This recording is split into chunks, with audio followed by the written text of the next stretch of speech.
ఈరోజు పెద్ద ఎత్తున పాల్గావ్లో జరిగిన సంఘటనకి ప్రతి వారు కూడా స్పందిస్తూ ఉన్నారు. ఎందుకంటే ఇలాంటి సంఘటనలు జరగరాదు. ఏదున్నా కూడా పాకిస్తాన్ వెనకుండి డ్రామా ఆడే పరిస్థితి చేస్తూ ఉందని కూడా మన రిపోర్ట్స్లో వచ్చినాయి. ఈ పరిస్థితిలో కూడా అమిత్ షా గారు కానీ మోడీ గారు సరైన నిర్ణయం తీసుకోవడం చాలా సంతోషంగా ఉంది.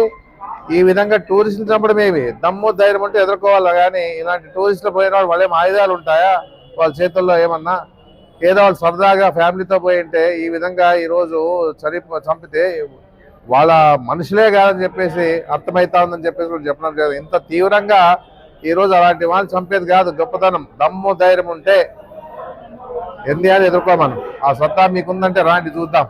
అంతేగాని ఏదో టూరిస్ట్ చంపి మోడీ గారికి చెప్పమనేది, మోడీ గారికి ఏం చెప్తారు? మోడీ చిన్నమైన వ్యక్తి కాదు ఆయన.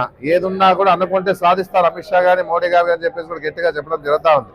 ఎందుకంటే ఇండియాలో ఈ విధంగా ఎప్పుడు కూడా జరిగినటువంటి సంఘటన పాల్గావ్లో టూరిస్ట్ చంపడం చాలా బాధాకరంగా ఉంది. ఇండియా అంతా ఏకమైంది ఈరోజు. ఎందుకంటే కుల మత భేదాలు లేకుండా అందరూ కూడా ఐక్యతతో ఉంటూ ఈరోజు పాకిస్తాన్ మీద ఏ విధంగా మనకి ఎంత వాళ్ళ మీద అక్కసుందో మనకు తెలుస్తూ ఉంది. ఇలాంటి వాడిని వదలరాదు. ఎవరైతే టూరిస్ట్ని చంపినారో ఏరి నడి ఓటున కాల్చి చంపాలని చెప్పేసి కూడా మేము డిమాండ్ చేస్తూ ఉన్నాం. అలాంటి పరిస్థితి వస్తుంది. ఆల్రెడీ కూడా పోయినాడు. ఇంకా మిగతా వాళ్ళు ఎవరైనా ఉన్నా వాళ్ళందరూ కూడా ఏరి ఏ విధంగా మా వాళ్ళని చంపినారో ఆ విధంగా అంతకంటే హీనంగా వాళ్ళు చావు రావాలని చెప్పేసి కూడా మేము కోరుతా ఉన్నాం. ఏ దమ్ముధైర్యం లేదా మీకు? దొంగచాటును వచ్చేసి టూరిస్ట్ చంపడం మొగతనం అనుకుంటున్నారా?